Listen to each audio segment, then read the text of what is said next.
Cockroach Janata party CJP Instagram ఖాతాను తొలగించారంటూ CJP వ్యవస్థాపకుడు అభిజిత్ దీప్కే సంచలన పోస్టు పెట్టారు. వాళ్లు అధికారిక ఇన్స్టా ఖాతాను తొలగించారు. పిరికి పందులు అంటూ ఎక్స్ మాధ్యమం వేదికగా స్పందించారు. ఈ మేరకు ఇన్స్టాగ్రామ్ అకౌంట్ తొలగింపునకు సంబంధించిన ఫోటోను షేర్ చేశారు. ఆయన షేర్ చేసిన ఫోటోల్లో this page is not available at the moment అని చూపిస్తోంది.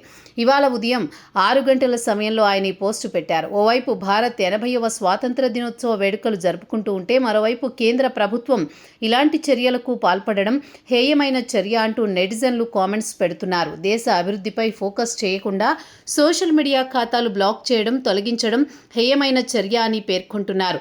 ఇలాంటి చర్యల వల్ల ప్రభుత్వంపై వ్యతిరేకత తప్ప మరొకటి ఉండదని కామెంట్స్ చేస్తున్నారు. మరో యూజర్ కామెంట్ చేస్తూ బెస్ట్ గిఫ్ట్ ఇండిపెండెన్స్ డే రోజున అని స్పష్టం చేశారు. మరికొందరు మాత్రం ఇక అభిజిత్ దీప్కే బోస్టన్కు వెళ్లిపోతాడని మాట్లాడుకుంటున్నారు. మరో యూజర్ మాత్రం ఇన్స్టాలో మెటా సంస్థ హ్యాండిల్ చేస్తోందని, కేంద్ర ప్రభుత్వం కాదని కామెంట్ చేస్తున్నారు.